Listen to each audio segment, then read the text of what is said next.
Tard dans la nuit d'hier mardi à ce mercredi 24 janvier, un bus transportant des journalistes de Yamoussoukro à Abidjan a fait une sortie de route assez violente. Le bus aurait percuté le mur d'un entrepôt en travaux, entraînant de nombreux blessés. Siondene Yacouba Soro, journaliste au journal d'Abidjan, qui était dans le bus, assure que le chauffeur était évanoui suite à l'accident et le convoyeur Franck Ouraga du Kokan, restant immobile pendant plusieurs heures.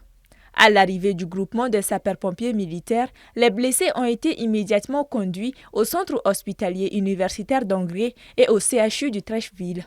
Ce malheureux incident a enregistré de nombreux blessés, légers et graves par moments, comme le cas du chauffeur qui était complètement, on va dire qui s'est complètement évanoui, et du confrère Franck Ouraga qui lui était coincé.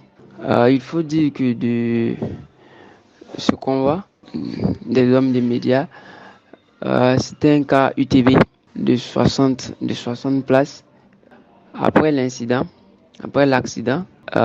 certains confrères qui n'avaient pas, je dirais pas qu'ils n'ont pas senti le choc, mais qui ont estimé que ça allait, qui ont estimé qu'ils pouvaient rentrer, sont rentrés. Ils n'ont pas attendu l'arrivée des secours. Environ une cinquantaine de blessés sont à déplorer. Ce mercredi, selon ces informations, plusieurs blessés se portent mieux, dont les 2 blessés graves. Le Kokan n'a pas encore réagi. Toutefois, en début de journée, une délégation du gouvernement ivoirien s'est rendue au chevet des blessés afin de s'assurer de l'état de santé des blessés.